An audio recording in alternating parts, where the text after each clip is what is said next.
L'adaptation du matériel aux conditions changeantes du théâtre des opérations est une condition à la survie. Depuis le début de cette opération russe en Ukraine, la menace constante des attaques de drones FPV oblige à recourir à diverses méthodes atypiques de protection des véhicules blindés. De nombreux types de systèmes de guerre électronique sont également testés par les Russes. Il a été possible de constater une superposition des moyens de protection avec des blindages additionnels de toit, eux-mêmes surplombés de blindages réactifs.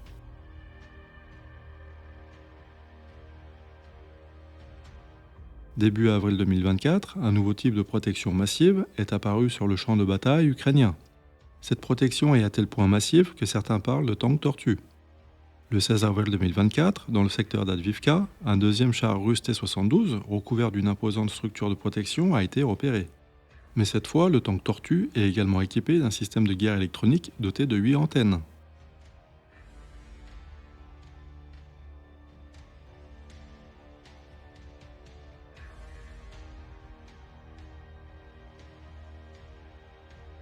Une autre vidéo illustre une action de combat en zone urbaine.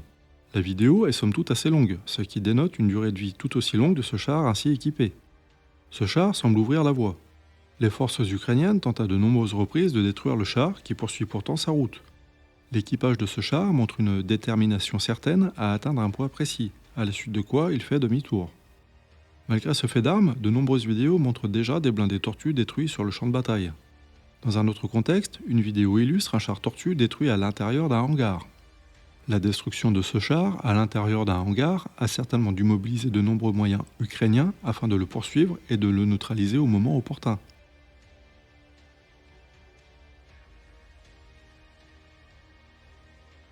Pour le moment, il n'est pas évident de trouver des éléments pertinents permettant de juger du caractère positif ou négatif des différents surblindages. L'usage de l'armement secondaire doit être bien perturbé. Il serait donc étonnant de trouver ces surblindages sur des T-90M dotés de tourelles téléopérées. La rotation de la tourelle est forcément contrainte par la structure, limitant ainsi l'usage de l'armement principal. La création de masques à la visibilité semble très important. En contexte urbain, cela pourrait presque sembler contre-productif.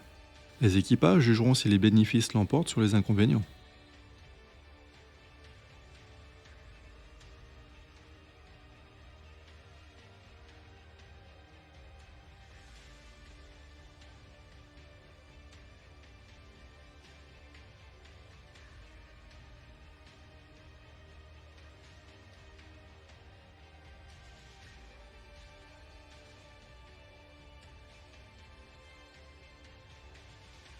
Si cette vidéo vous a permis de disposer d'une meilleure compréhension des événements, le pouce en l'air fait toujours plaisir, tout comme l'abonnement à la chaîne. Merci pour votre visite et à bientôt sur LTDO.